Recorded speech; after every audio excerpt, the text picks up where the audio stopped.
Sthanam is the residence of. Advait Tanantam Vimukti Sthanam. The ultimate limit of non-duality is the residence of she who resides in self-realization.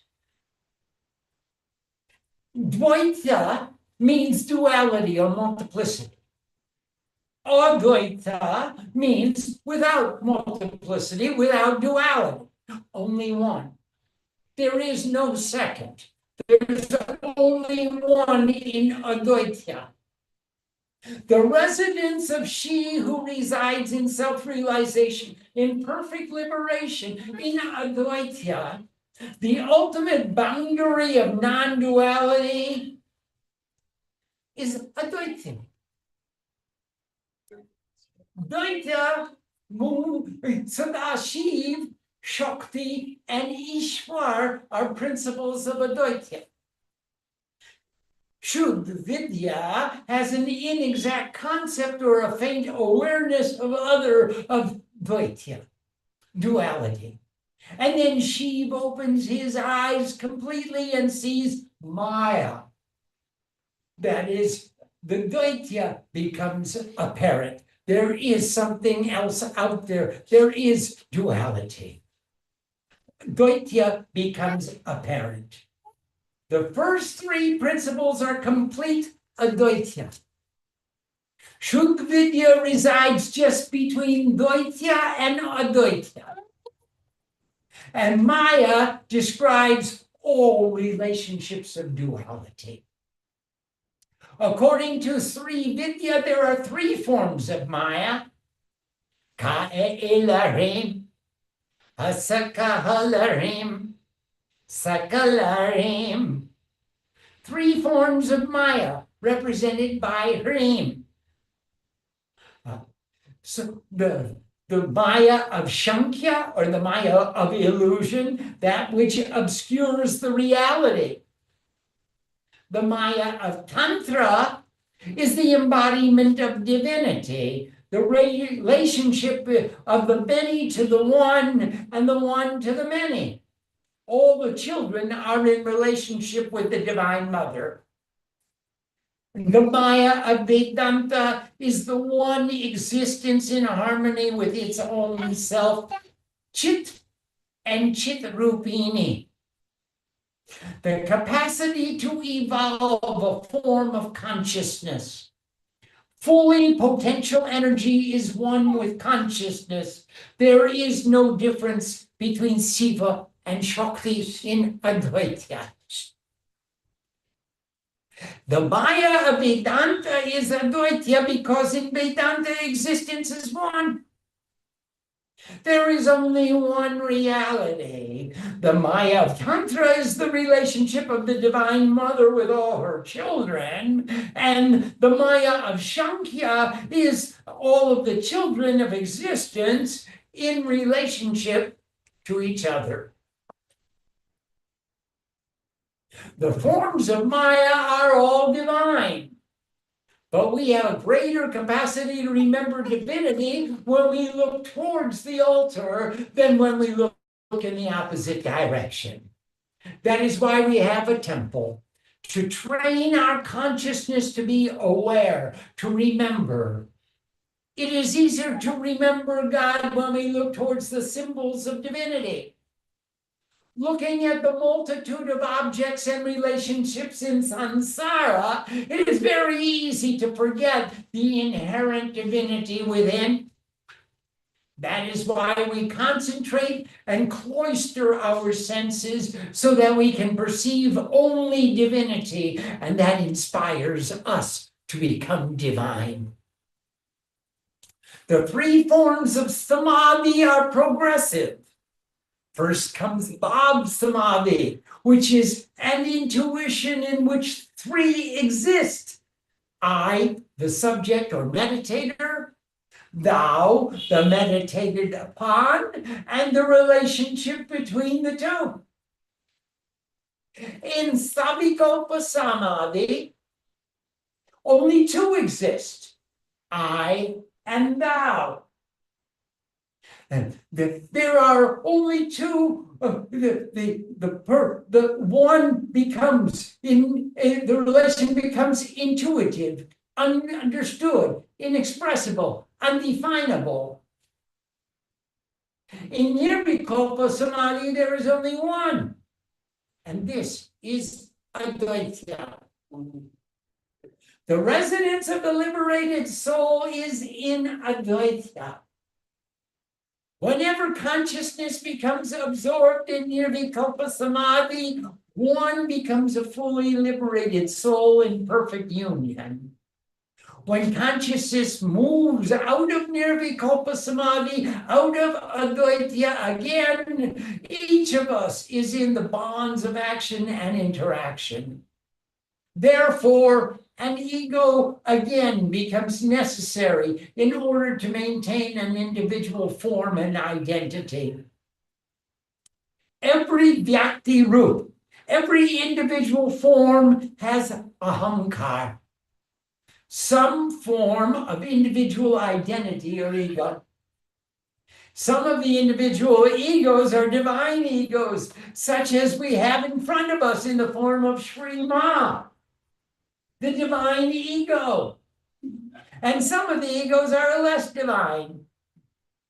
It doesn't matter that you can only realize God in, it doesn't mean that you can only realize God in Nirvikalpa Samadhi, but that the residence of Advaita is in Nirvikalpa Samadhi. Savikalpa means with an idea. In order to be only one, you must be without an idea. We can't be one so long as we have an idea. That is two, the individual and the idea. We can't be one, we can approach oneness, but that is not the same as the principle that we are studying today. This principle is telling us that to reside in liberation is to reside in non-duality by letting go of all attachments to the world. Once a sparrow swooped down and plucked a little fish from the water, rose up with his trophy into the sky. The sparrow was so happy, he immediately set his course towards home, where he would share the prize with his family. As he rose up into the sky, he was spotted by a gang of crows. The crows saw the little sparrow with that beautiful fish in his mouth, and they resolved to capture that fish at all costs. Immediately they attacked. The little sparrow flew to the north, but the crows were in hot pursuit.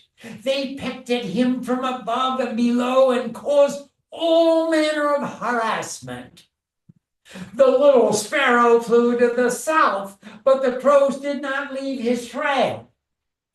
They continually pecked at him, and in the greatest of consternation, he dropped the fish from his mouth. As God had planned it, another little sparrow who was flying below caught the fish in his mouth, and with great delight began to fly towards his home. The crows, seeing that the fish now it was in another's possession, went off in pursuit of the fish. They harassed that other little sparrow to the greatest degree. The little sparrow flew to the north, but the crows were in hot pursuit. The little sparrow flew to the south, but the crows did not leave his trail. They continually pecked at him and harassed him in every manner. Now the first little sparrow sat in a tree and witnessed the plight of the second sparrow, who now had possession of the fish. And he thought, am I glad I got rid of that fish? Anyone who has the fish will never know a moment of peace. Always the crows will be after him. Life becomes so simple once we drop our fish.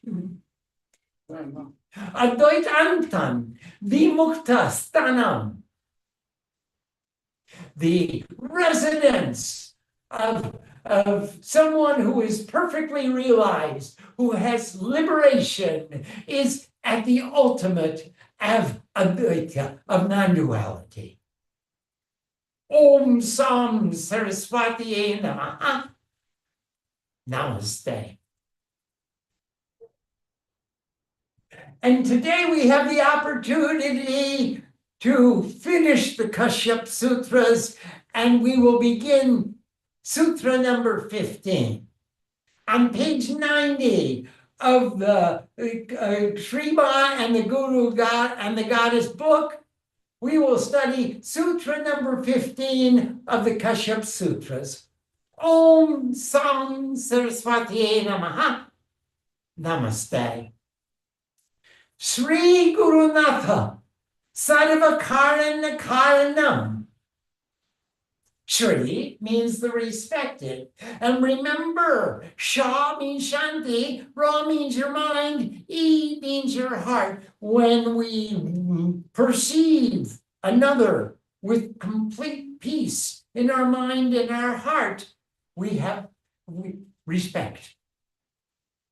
Guru is defined as Gukaras Vandakaras Cha. Rukaras Tejas Uchate. Agyanagras Kam Brahma. Guru Eva Samshaya. The word guru, the word gu means darkness, and ru means light. The supreme divinity, which destroys ignorance, is verily the Guru without a doubt. Sri, the respected Guru, Guru is the illumination of in my darkness, the light in my darkness, the wisdom in my ignorance. She who illuminates my path. Sri Gurunatha is the Supreme Lord. The respected Guru is the cause of all causes. Sarva Karana Karanam. She is the Karan of all the Karans. Sarva, all of them. The respected Guru is the cause of all causes. The Guru is our teacher. The Guru is our example. The divine Guru is our inspiration. Shri is respect. Shri is the highest wealth. Shri is tejas, or illumination. Sha means peace. Ra means in your mind. E means in your heart. Ra means in your concepts, and E means in your intuition. The highest respect to all creation is to perceive all with perfect equanimity, with peace in your mind. Sri Gurunatha is the respected example who illuminates our darkness. It is not an intellectual, but an intuitive awareness. As we just recently studied in the Guru Gita, those syllables have relevance on every level of consciousness. There's a Vachartha, dictionary meaning, and a Bhavartha, feeling that we have, and a Gurartha, the Guru's example demonstrates to us the reality of the meaning, and the Darshan Shastra Arth according to our philosophy, and the Sampradaya Arth according to our tribe of understanding, and the Swadaya Arth, which is according to our own. Each and every one of us has our own level of development. And the Gut Art, this is a secret meaning which you only find inside. Bur, Bua, Swa, Maha, Janama, Tapa, Satyam. On 7 levels of meaning, the Guru not The Supreme Lord, as the respected Guru, is the example who illuminates our darkness. It is not intellectual, but an intuitive awareness on every level of consciousness. The perfect absorption of the inspiration, attitude, and example of the Guru is Sarva Karana Karanam, the cause of all causes. Thank you. The perfect stillness in the awareness, the absorption of the example, of the inspiration in our lives is the cause of all progress on our path. This is the cause of all causes in reaching the destination. At the destination, we find the perfect illumination of respect, which the Guru has disseminated by taking away the darkness. Advaita Bhav. There is unity consciousness. There is the attitude of oneness in every perception. The greatest obstacle for all of humanity, caught in this maya of objects and relationships, is selfishness. Sri Guru Nata means we humble ourselves in such a way as to surrender all selfishness in respect to the Guru, the Supreme Divine Guru, who is Lord to us. And thereby we perceive the Guru as the cause of all causes. The cause of all causes is beyond the individual objects of consciousness, specifically that which is universal. It is shamashti instead of vyashti or vyakti, universal or cosmic as compared with individual. Shringma sings. Will you sing for us?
Everything is your desire, supreme desire, oh dear mother.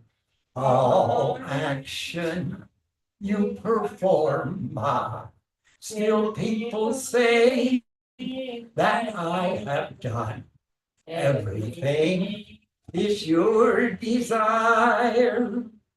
This bird of mine, it roams about, flies from mountain peaks and dales. Bring him down and make him stop, resting at your lotus feet.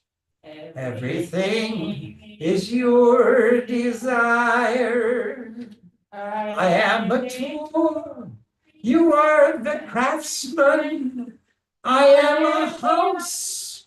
You are the master. I am a car. You are the driver. Just as you drive, just so I run. Everything is your desire to retire, oh dear mother. All action you perform, still people say that I have done everything is your desire. The entire Guru Gita should be a commentary on this shloka, this last shloka that says, Sri Guru Nath Sarvakaranakaranam. That is, the Guru Gita explains what does it mean that the Guru is the cause of all causes. Guru, the syllables which explain the light in my darkness, the wisdom in my ignorance. The Guru is the cause of all causes. Namaste.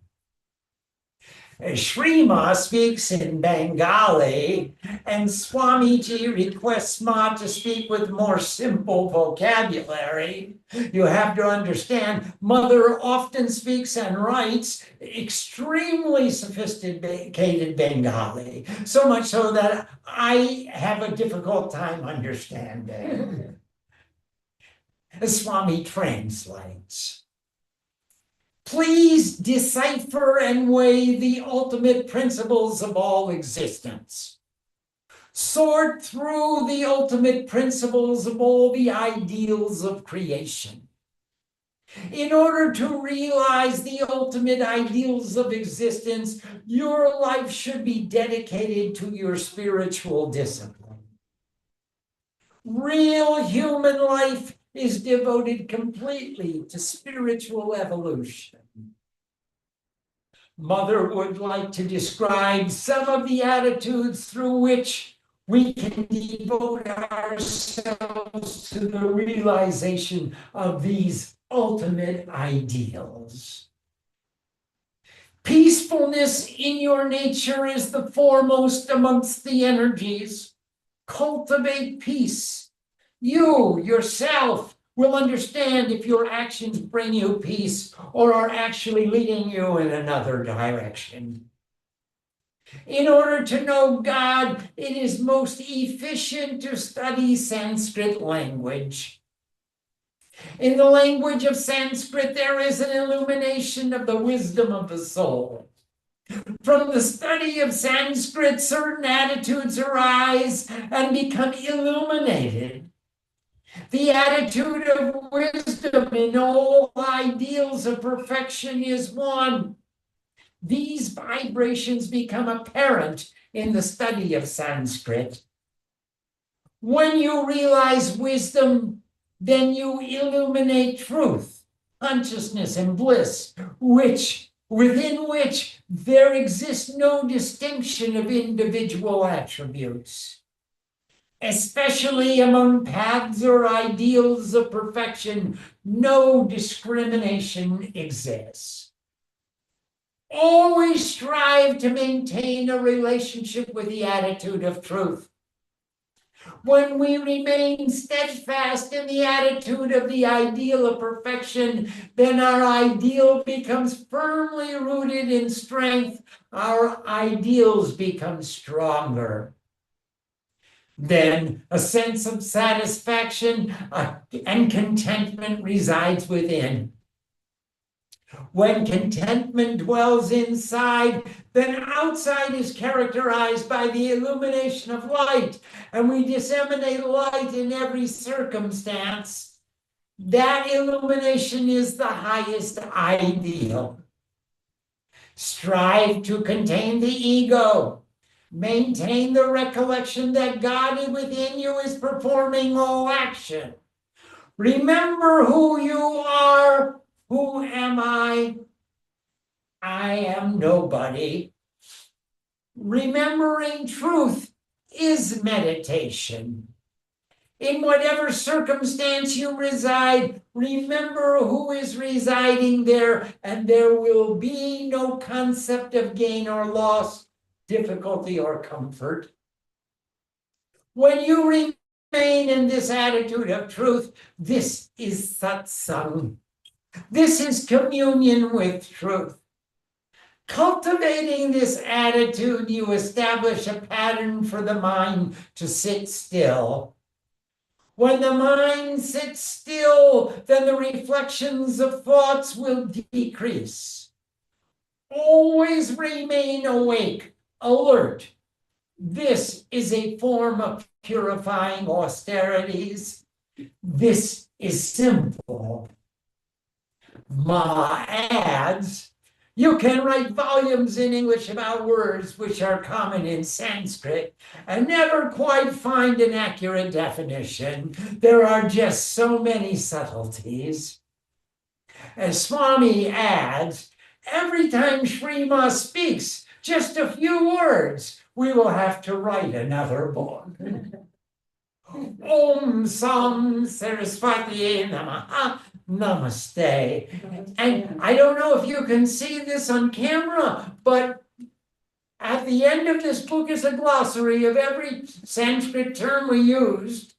And we have a complete dictionary of all the Sanskrit terms, and we put all the Sanskrit terms. This is quite it consists of 10 or 12 pages. It's quite comprehensive, and it has a definition of all the Sanskrit. All the Sanskrit words we used were put in bold letters, so you could look them up in the glossary, and that's a way of indexing all of our Sanskrit. And that completes our study of the 15 verses of the Kashyap Sutras. Jai Ma. Jai Ma. Om Sam Saraswati Namaha. Namaste. Pranam Swamiji. Thank you, Swami. Thank you, Swamiji. Swamiji, there is one question. Jai Ma. There is one question from Tulsi Ram. Thank you. Should I? And thank you, everybody, for coming. I hear ourselves, Mother. Will you say hello? So many of our friends have come. Oh, I think we're trying to go Ramakrishna. Oh, Mother would like to start to discuss the nectar of immortal bliss and read the stories of Ramakrishna as we translated for so many years. Let's see, how do I do this? Maybe it's that. Oh, it is that one. Namaste. Sorry to show myself again. And where's Mama? There she is. Oh, give them a blessing. Namaste. Namaste. Pranam. Have a beautiful morning, noon, or night, wherever you are. And take our love and our blessing. Thank you so Pranam. much. Pranam. Namaste.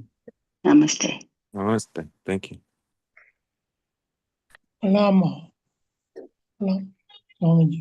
Namaste.